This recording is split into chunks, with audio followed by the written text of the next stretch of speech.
The following program deals with a controversial subject. The theories expressed are not the only possible interpretation. Viewers are invited to make a judgment based on all available information. Tonight, liftoff. We have a liftoff. We investigate the most extraordinary event of the 20th century. It's one small step for man. Man landing on the moon. One giant leap for mankind. But believe it or not, some people say it never happened. This whole thing was a fake. Decide for yourself as we explore the evidence. The Eagle has landed. Analyze official government photos. What a ride, what a ride. Examine the films. The flag flaps on the moon where there's no atmosphere. And hear the testimony of one former astronaut who's not afraid to speak his mind. NASA could have covered it up. Could the government have orchestrated the deception of the century? NASA could have pulled off the greatest hoax of all time. You be the judge. On Conspiracy Theory, did we land on the moon?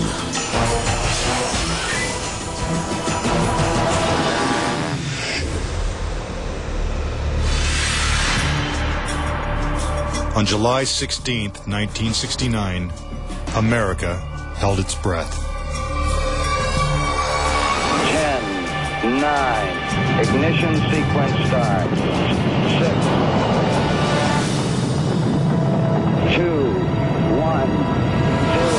All engine running. Liftoff. We have a liftoff.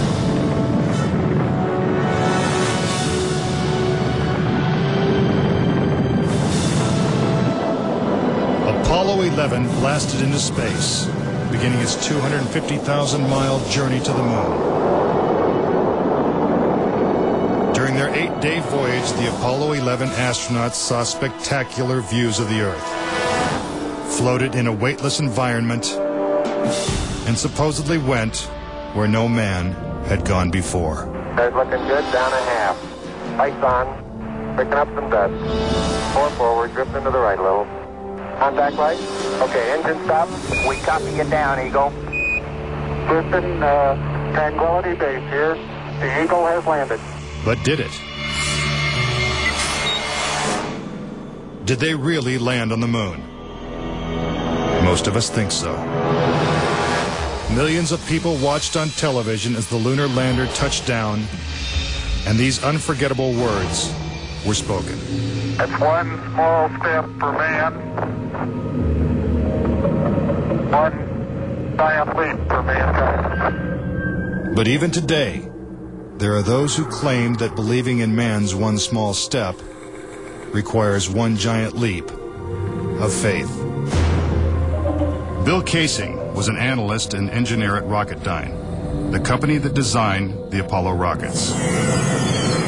There were many problems that evolved during the 60s that led people to believe that we're never going to make it to the moon.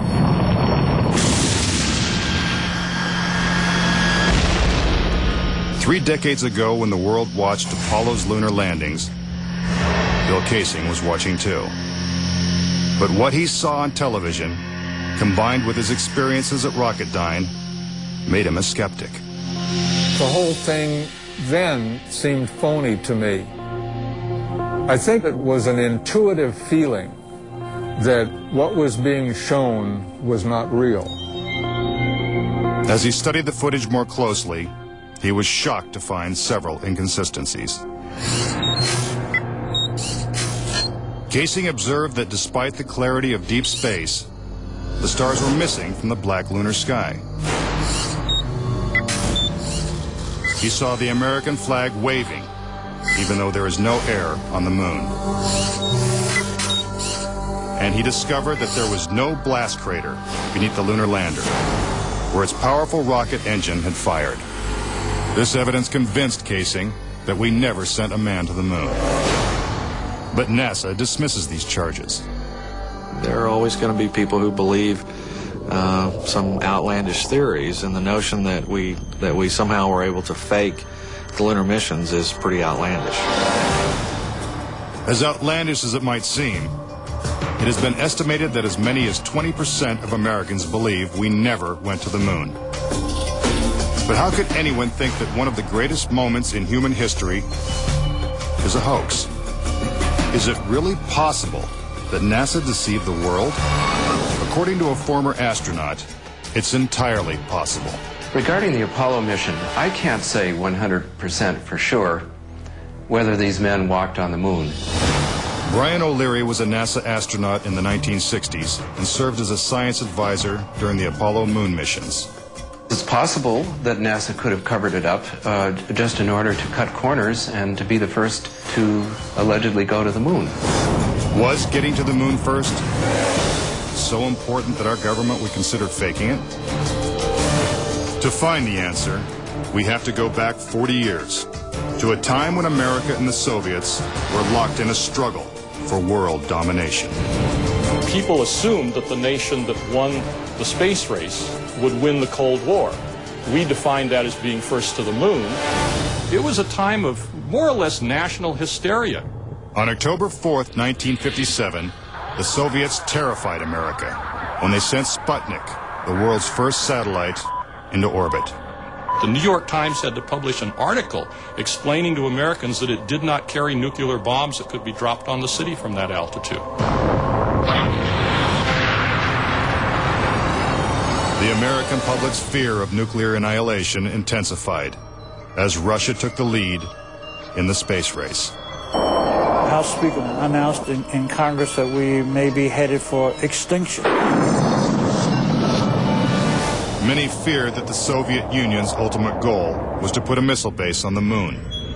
Meanwhile, America's space program was having difficulty even getting off the ground. The chances of getting to the moon and returning safely to Earth were something like 0.0017%. In other words, virtually an impossibility. What actually happened, in my mind, is that during the 60s, they said, if you can't make it, fake it. But if the Apollo missions were fake, how was this monumental hoax accomplished? According to Casing, the launch of Apollo's Saturn V rocket was real. It just never sent astronauts to the moon. The astronauts were launched with the Saturn V. Then, in order to account for their disappearance, they simply orbited the Earth for 8 days. And in the interim, they showed these fake pictures of the astronauts on the moon. But on the 8th day, the command capsule separated from the vehicle and descended to Earth, as of course was shown in films.